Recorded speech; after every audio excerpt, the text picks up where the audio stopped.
Well, shwmae pawb and croeso a coginio ar y hyd. Hello everyone and welcome once again to the Happy Cymru Cook Along. My name is Richard and heddiw in today's session, as you can see on the notice board, we are celebrating National Tea Day, which was actually yesterday, the 21st of April, but we're celebrating it a day late, so I do apologise about that. However, we have got two wonderful little recipes for you to have a look at and hopefully make over the weekend. And the first recipe that we're going to be doing today is an Earl Grey and raspberry loaf cake, and I promise you, I've already made some and they are absolutely delicious. And then we're going to be doing a mint tea and blueberry, sort of a refreshing iced sort of tea drink as well. So just as with all of the cook-alongs, now that I've got my computer bits all sorted, I just quickly need to go and wash my hands and then I will be back in the room. So this is your 23-second and 44 millisecond warning. Go and grab yourself a drink, a pen and paper if you want to make any notes, and I will see you in a couple of moments. Bear with me and I will be back.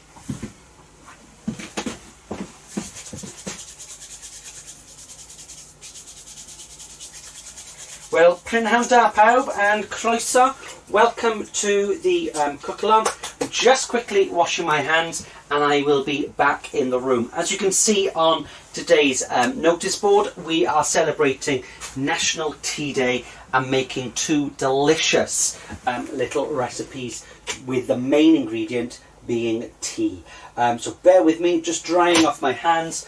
Paper towel goes into there, a little bit of antibacterial gel onto my hands, and you'll be pleased to know that I'm now back in the room, just shaking those off, shigla, shigla, shigla, and I'm now ready. So I'm, as always, going to start off with the official part this afternoon, and it then will very much go downhill from there. So my official part this afternoon is prynhawn da pawb once again, and croeso a coginio ar y hyd. Hello everyone and welcome to the Happy Cymru Cook Along. My name is Richard and heddiw today we are celebrating National Tea Day, which was actually yesterday, so that was the 21st of April, but I wasn't doing a cook along yesterday, so I decided that we celebrate it a day late. However, both of the dishes that we are doing today can be made in advance, so you could make them tonight and enjoy them in the garden over the weekend. And then from next week we're allowed 6 people from 6 different households. I'm very excited,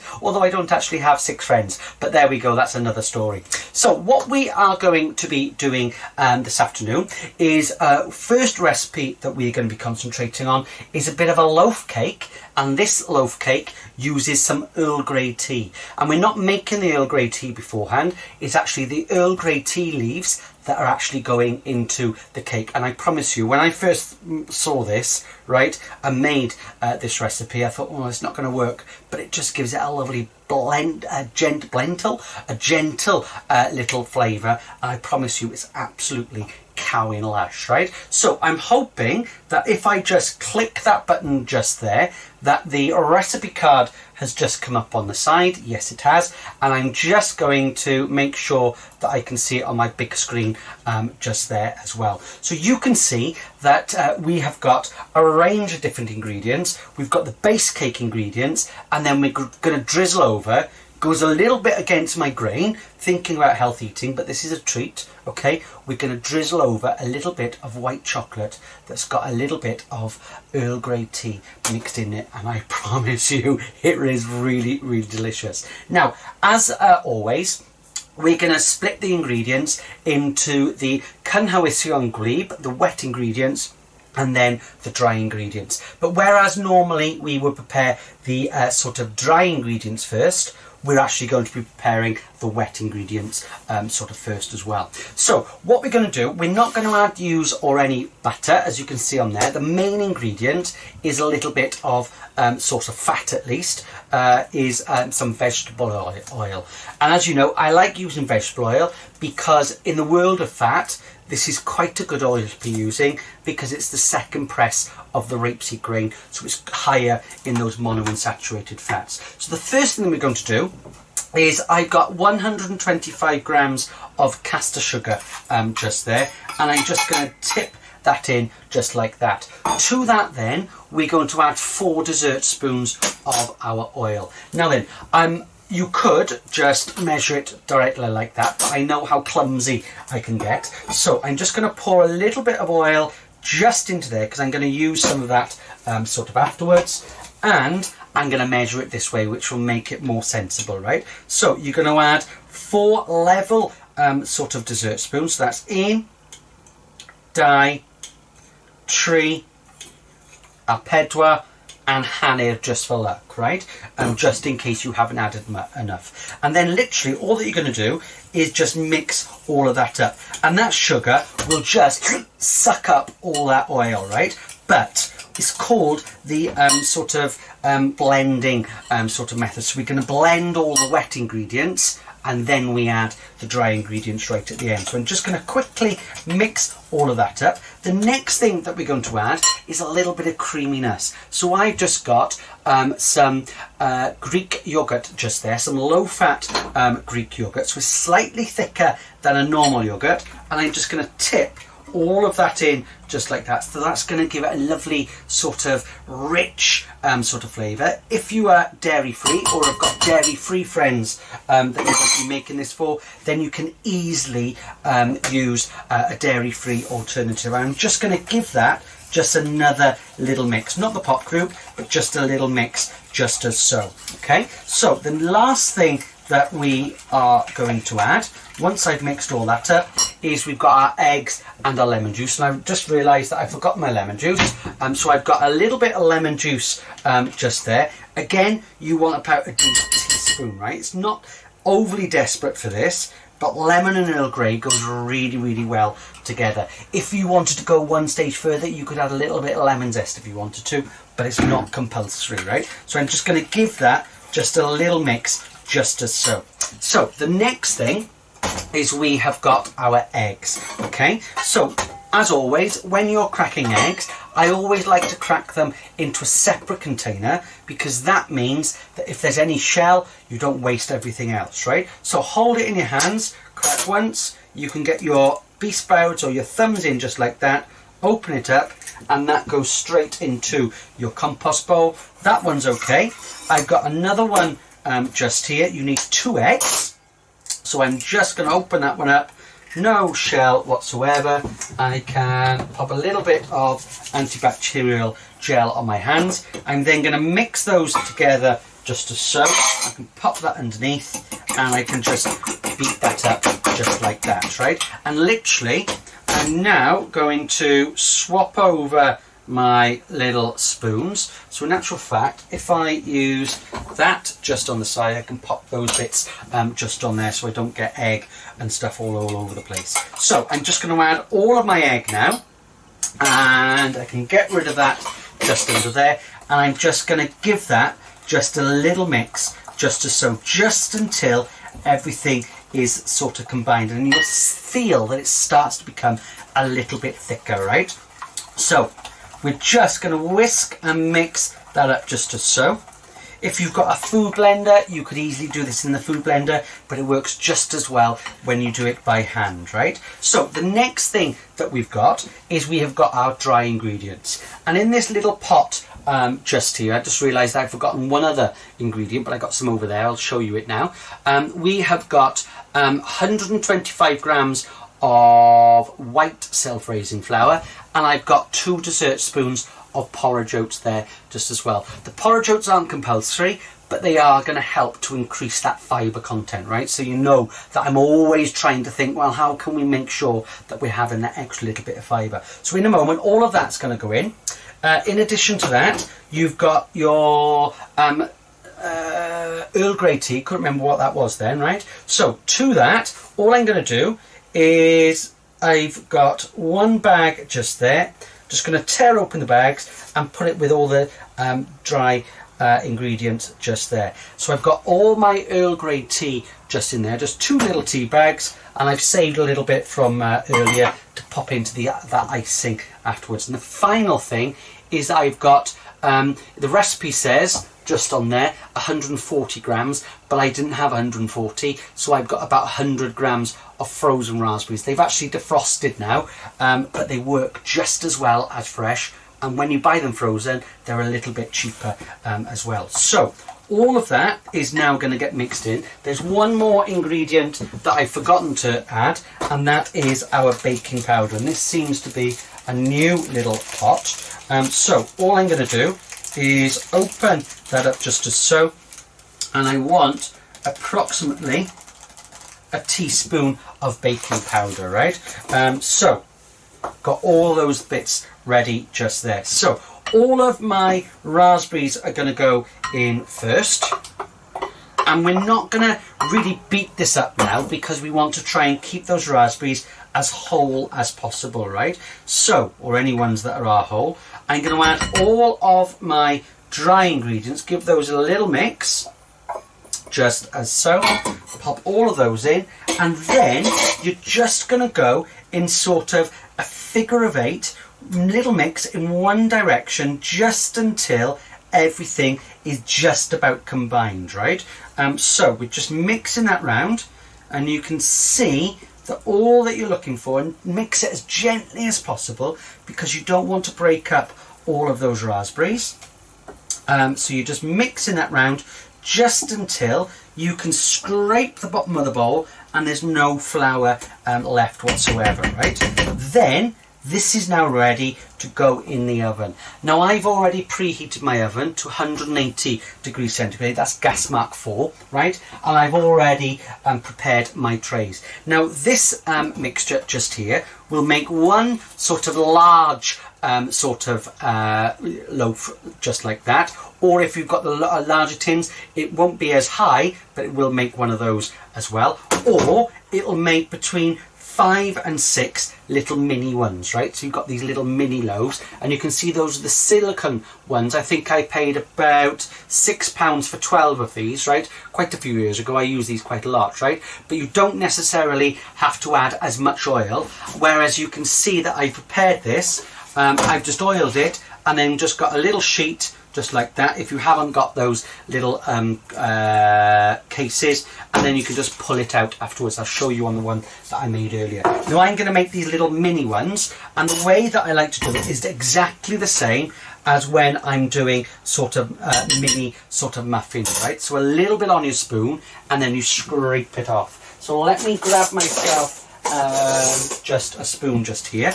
So all that we're going to do, as I said, a little bit on my spoon and then I scrape it off. So a little bit on my spoon and you scrape it off just like that.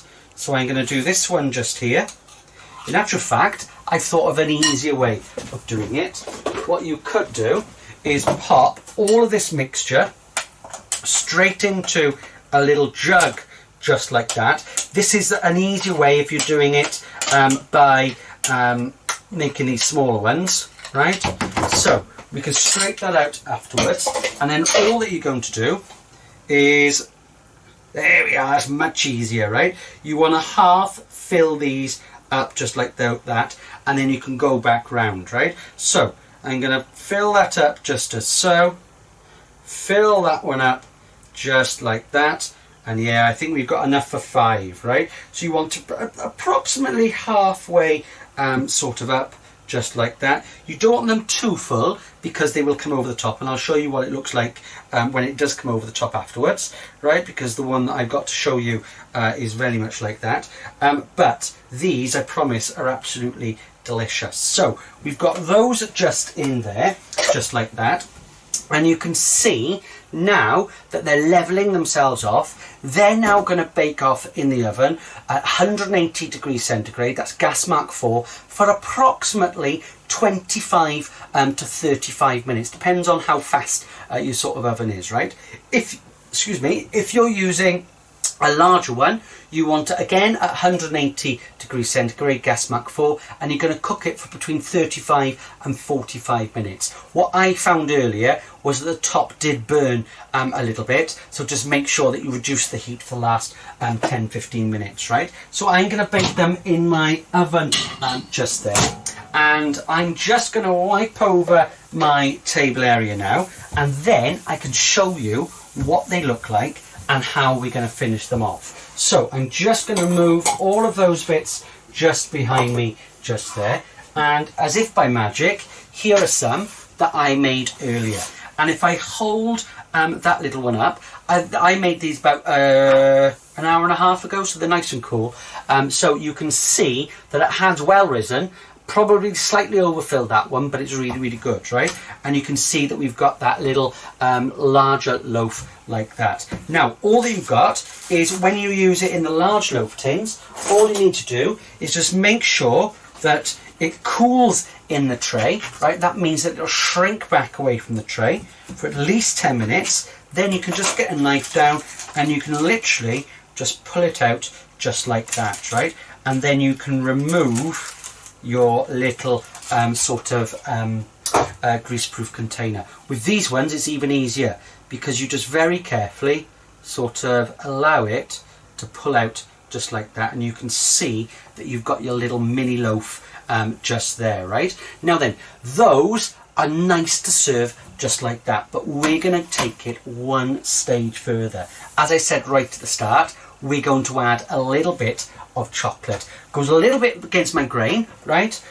Because you know, I don't rarely cook with chocolate, particularly when I'm doing my cook-alongs, but this one is well worth it. So bear with me. I'm just going to go behind the recipe card, and I've got my microwave just there. So what I've done is I have put some white chocolate into a little container and a glass dish, and I'm just heating it up in the microwave. So what we're looking for is to stir it every couple of moments. So I'm disappearing behind the recipe card again. And this is nicely done. So I did cook it earlier, and you can see that it's now nice and runny, right? So it took about a minute to a minute and a half, minute 45 on medium in the microwave, just to cook down. So every 10 seconds I was taking it out and mixing it round. And all I'm going to do is just add that little bit of Earl Grey tea just to that, and that just gives it a lovely, well, it looks a little bit, you're cheating, right, because it looks like it's proper vanilla bean you can see it looks like vanilla beans in there, but it's not. It's Earl Grey tea, right? And literally all that we're going to do, we're not going to add a huge amount, we're just going to drizzle it over the top just like that, right? So you're just going to drizzle it just like that, always in one direction, because that means that it doesn't look too messy, right? Drizzle it over the top. I'll do my little one just there as well. So I'm just drizzling it over, just like that. And I can save that now for the rest. So you can see that that's going to drizzle down the edges, and it looks absolutely delicious. I'm going to cut that up afterwards, right? So I'm going to leave that there just for a couple of moments, just to sort of cool down, although it's not very cool in this room, so I'm hoping that that will work and solidify by the end of the session. And the next thing that I've got is, just while that's cooling and hardening off, I've got a little blueberry and mint iced tea. So I've changed it on there, so let me come over to this screen and just click that button.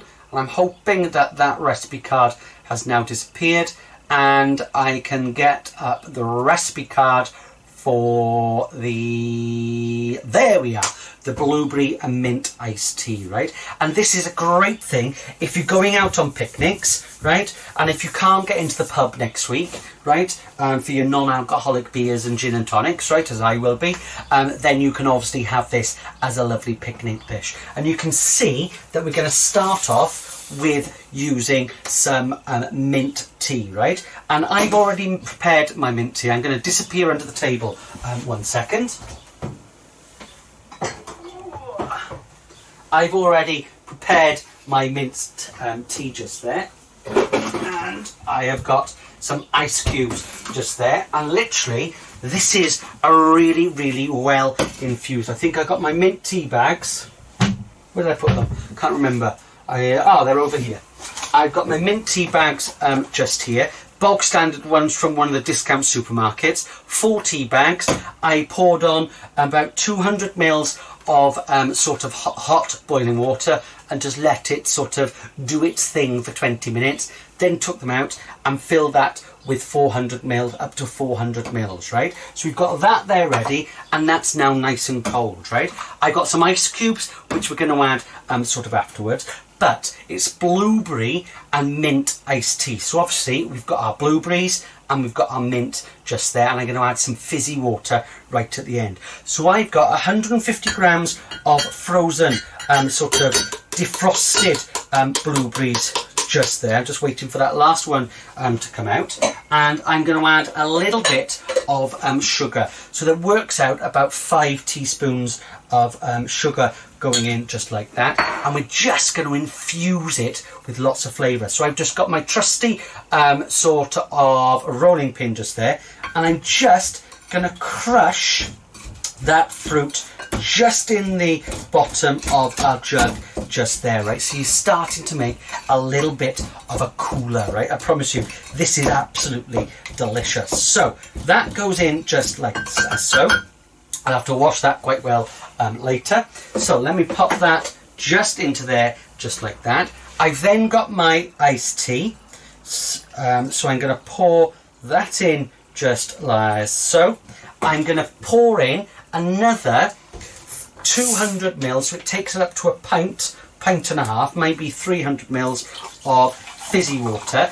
You could use some still water if you wanted to, but I quite like it slightly sort of fizzy, right? So I can pour that in just like that, and we've got all that lovely fruit right at the bottom, adding all of that beautiful sort of flavour, right? So I'm just going to give that just a little mix, just as so.